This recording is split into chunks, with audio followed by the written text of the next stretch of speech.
En primer lugar voy a presentar a mis compañeros de mesa. Comienzo por la izquierda y me acompaña el señor don Ramón Segura, director de la refinería San Roque de Gibraltar, de CEPSA. Muchas gracias por estar aquí. Me acompaña a su izquierda el subdelegado del Gobierno de la Junta de Andalucía en el campo de Gibraltar, el vecino de este municipio, mi amigo Ángel Gavino. Gracias por acudir. Y a mi derecha tengo a los responsables del estudio, a los responsables del equipo científico del proyecto Cartella, a los profesores y arqueólogos, a la señora Lourdes Roldán y al arqueólogo Juan Blánquez, a los que les cedo la palabra para que realicen su intervención con la presentación del libro. Bueno, muchas gracias. Buenas tardes a todos. Y, en primer lugar, quiero agradecer al ilustrísimo Ayuntamiento de San Roque y a su alcalde y a todo el equipo de la Delegación de Cultura y al resto de los miembros del Ayuntamiento que nos acompañan, pues su hospitalidad, ¿no? Como el lugar que nos acoge para la presentación de este libro, y por haber tenido esta generosidad de tener la conciencia de que, bueno, es un libro digno de ser presentado en un lugar como este, de lo cual nosotros, desde luego, nos alegramos muchísimo. También quiero agradecer su presencia al director de Refinería Gibraltar, al subdelegado del Gobierno aquí y a todos los presentes, evidentemente. Algunos de ustedes sé que han venido de lejos y, por lo tanto, pues es todavía más de agradecer. Y bueno, yo en primer lugar, para la presentación de este libro, de esta publicación, quiero señalar algunos aspectos que me parecen interesantes para entender mejor el contexto en el que luego vamos a desarrollar, digamos, junto con el profesor Juan Blánquez. Y en primer lugar querría decir que se trata de una publicación, un Cartella 3, que es el tercero de una colección, de una serie que ya lógicamente lleva 3 números, ¿no? Por lo tanto, bueno, esto ya es un dato de interés. Y que se trata además de una serie que tiene un carácter no estrictamente arqueológico, sino que es un libro de alta divulgación y pensado para los no arqueólogos también, para que cualquier persona entienda y tenga un acceso fácil a su lectura.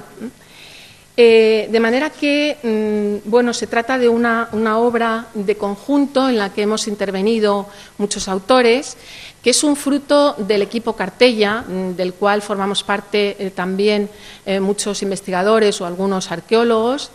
y que, igual que el profesor Blánquez y yo hemos intervenido más directamente en la coordinación, también el libro pues tiene responsabilidad en el mismo el doctor Vendala y el doctor Martínez Lillo, que hoy nos acompaña, porque siempre hemos formado un equipo dirigido por los 4, ¿no? Y en esta ocasión en concreto pues hemos sido responsables directos el profesor Blánquez y yo, pero también ellos han contribuido, como no, con sus publicaciones en él. También quiero decir que en este caso el libro de Cartella 3, a diferencia de los otros 2 anteriores publicaciones que tienen en la imagen, pues estas publicaciones anteriores estaban centradas, el primero de ellos, en hacer una valoración, un estado de la cuestión de lo que se conocía de Cartella en el momento en que iniciamos nuestro proyecto, en 1994. Después, años después, publicamos un segundo número, el Cartella 2, ya con un conocimiento directo, y entonces lo que hicimos fue, pues, con carácter divulgativo, extraer algunos de los datos más importantes de esas excavaciones. Y este Cartella 3 tiene un sentido un poco diferente, porque se trata de una historiografía, es decir, de un memorial, de una publicación que hace referencia principalmente a algunos de los arqueólogos que trabajaron en el yacimiento antes de empezar nuestro proyecto en 1994. Ahora hablaremos de ello, pero bueno, vamos a ir poco a poco enseñándoles los diferentes capítulos de este libro. Bien. El libro, como todas las cosas en la vida, tienen un contexto en el que se entiende. Y entender el libro de Cartella 3, el memorial, las antiguas excavaciones, es entender un yacimiento que excede a lo que es una pura ruina arqueológica, porque nos encontramos, como todos ustedes saben, en lo que llamaban los antiguos, en los confines del mar conocido, en el estrecho de Gibraltar, entre 2 mares, entre 2 continentes, y en un paisaje mitificado, ¿no? Colosos, columnas, mitos, algunos trabajos de Hércules, que físicamente aquí o en la zona de Marruecos se ubicaban. Es decir, Cartella, y hoy día toda la bahía, sintetiza no una mera acumulación de ruinas arqueológicas, sino una acumulación de historia, de tiempos, de hechos, de leyendas y de sucesos, que sí encuentran su materialidad en lo que es hoy día la ciudad hispanorromana y luego Meriní y antes Almohade de Cartella. El libro de Cartella 3, entonces, en efecto, quizás como fruto de estos 17 años de colaboración con autorización de la Junta de Andalucía y con el mecenazgo de la empresa Cepsa, nos ha permitido también, y por qué no decirlo, porque nos hacemos mayores, ¿verdad?, hacemos ya como reflexiones, nos fomenta el reflexionar sobre nuestro propio trabajo y mirar hacia atrás. Y, en efecto, darnos cuenta que uno de los grandes defectos de la arqueología española del pasado siglo XX fue la escasa publicación, y Cartella no es una excepción. Desde los años 50, desde el año 52, se empezó a excavar el yacimiento de Cartella y, lamentablemente, aunque fue mucho lo hecho, fue poquísimo lo publicado. Pues bien, el libro que tenemos hoy a presentar con muchísimo gusto aquí es un resumen apretado de la muchísima información que hemos recuperado y en gran medida, en parte, hasta descubierto en fondos de museos, en fondos de bibliotecas, en legados de las familias, y que ha permitido una auténtica reconstrucción del proceso de excavación que no se limita a ser una lectura arqueológica, sino también atiende a la lectura humana. Porque creemos que, igual que Cartella se entiende en el contexto del Estrecho de Gibraltar, en el concepto del círculo del Estrecho, también las actuaciones de Martín de Santaolalla, de Chicarro y del profesor Presedo se entienden en un contexto donde el Hostal Cartella, la venta Miraflores, donde la bahía también tuvieron su protagonismo. No entender esto no sería entonces entender el libro. El libro está estructurado en sucesivos capítulos. Vamos a hacer un mero resumen que un poco, ojalá, provoque, incite el lanzarnos pronto a la lectura. Es un libro, vaya por delante, escrito por arqueólogos, más de 15 investigadores de diferentes universidades, de Cádiz y de Madrid fundamentalmente,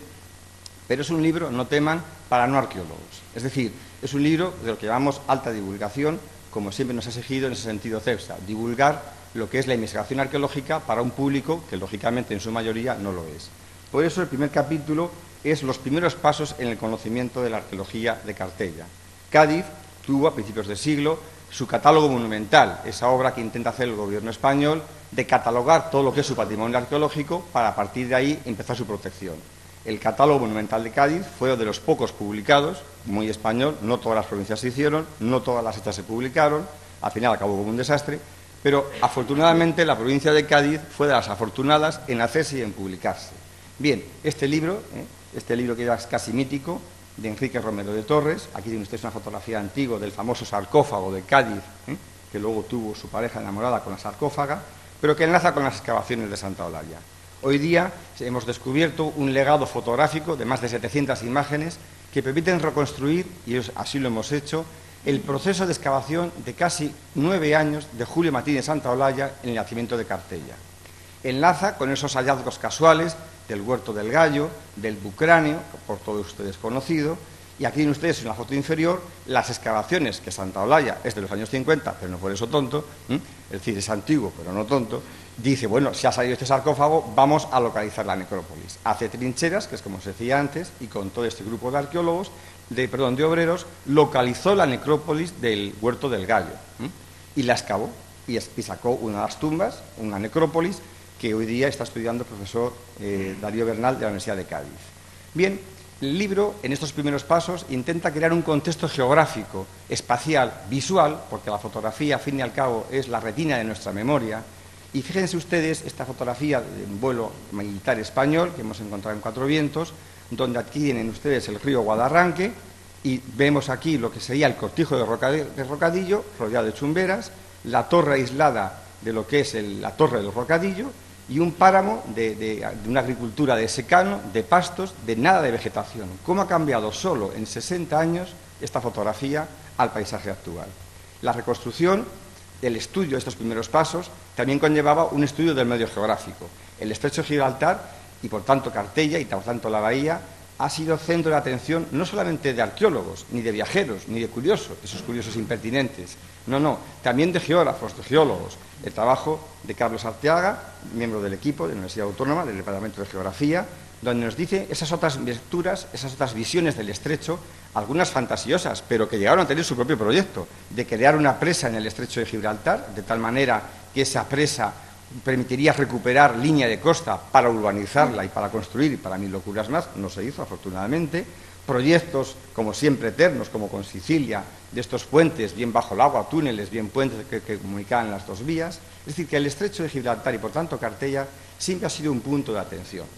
Llamo también la atención, en estos primeros pasos, brevemente, cómo para entender Cartella, que se encuentra aquí, hay que entender que había una segunda bahía, hoy día desaparecida, de la que todavía este Parque Natural de Palmones es la fosilización de esta zona de laguna, lacustre, de lo que fue toda una antigua bahía, que es la razón de ser de Cartella. Cartella es una ciudad que está mirando a la antigua bahía hoy desecada. Todo lo que es Guadacorte, todo lo que es Sevillana, todo lo que es Palmones, fue en su día una antigua bahía. Esa antigua bahía es la importancia geoestratégica de la ciudad de Cartella y la razón de ser una zona de puerto militar, de puerto comercial, que se aprovecha de la riqueza del mar. Bien, el segundo capítulo es precisamente el que concentra toda esa información historiográfica. Antes decía que hemos llamado al libro memorial, precisamente porque el aspecto más importante son esa documentación de esos archivos que antes mencionaba el profesor Blanquet y que nos han permitido conocer mucho más a fondo pues lo que han sido los trabajos más antiguos realizados en Cartella antes de nuestras propias excavaciones. Y en este sentido, pues hay que agradecer efectivamente al Museo Arqueológico Nacional y a otros archivos como la Universidad de Sevilla y a otros archivos particulares que nos han proporcionado toda esta documentación. Dentro de esta documentación ha sido sobre todo primordial la que se ha generado, la que hemos conocido del profesor Martínez Santaolalla, un arqueólogo de los años 50 en España, uno de los más conocidos, una figura por otro lado muy controvertida también, metida en política y que bueno que realmente tuvo la oportunidad de trabajar en muchos ámbitos de la arqueología española, fue una figura muy señera de la arqueología española en esos años y por alguna razón él comenzó a trabajar en Cartella, consideró de su interés los trabajos a realizar en Cartella y comenzó unas excavaciones que se centraron sobre todo en la zona, no tanto en la zona del Cortijo del Rocadillo, hoy en día mucho mejor conocida, sino sobre todo en la zona de las termas, de las necrópolis que antes mencionaba, de la muralla, de la zona de Torre Cartagena, etcétera. Es decir, de toda esta zona de la parte baja del yacimiento, podríamos decir. Y hemos encontrado fotografías interesantísimas de sus procesos de excavación, es decir, de cómo iba progresivamente con un número bastante importante de obreros, iba excavando y sacando a la luz una serie de muros que ya en definitiva eran conocidos, porque realmente Cartella siempre ha estado presente en las fuentes literarias de época moderna han referenciado muchísimos datos acerca de la ciudad de Cartella. Por lo tanto, eran visibles esos restos, ¿no? Santaolalla lo que hizo es comenzar las excavaciones. Aquí tenemos esta imagen con las excavaciones que realizó en el edificio termal y que además esto enlaza un poco con las piezas y el futuro museo, el museo actual de San Roque, el futuro museo en la nueva sede que se abrirá próximamente, porque allí se encontraron en las excavaciones de las termas algunas de las piezas que pertenecen a la colección Santaolalla y que realmente no conocíamos su ubicación original. Bueno, pues ahí vemos el momento en que estas piezas aparecen en la excavación, ¿no? Por lo tanto, es un documento interesantísimo. Y bueno, también tenemos algunas imágenes obtenidas del propio Santaolalla en otros trabajos y viajes suyos en el mundo norteafricano, sobre todo, ¿no? De hecho, bueno, pues toda esta colección de Santaolalla de fotografías son fotografías que tienen bastante buena calidad y esto nos ha posibilitado el que en el libro tenga esa buena calidad que siempre hemos buscado en esta serie, que antes veíamos los dos libros anteriores y este tercero, siempre hemos querido y hemos podido mantener una buena calidad en cuanto a la edición, gracias evidentemente al mecenazgo de CEPSA, ¿no? Y esto es algo a señalar por el hecho de que no suele ser habitual una colección dedicada al mundo de la arqueología de tanta calidad en cuanto a la impresión, en cuanto a la presentación, como en este caso, ¿no? Y todo ello, como digo, pues gracias al mecenazgo de CEPSA se ha podido hacer, como también es verdad que gracias al permiso de excavaciones que mantenemos ahora y al apoyo de otras instituciones hemos podido también obtener toda la documentación. Aquí vemos otras imágenes de Santa Olalla en la construcción del propio chalet que hizo Noel, un íntimo colaborador suyo llamado Bernardo Sáez, que compró la finca de Torre Cartagena y allí construyeron un pequeño chalet y, bueno,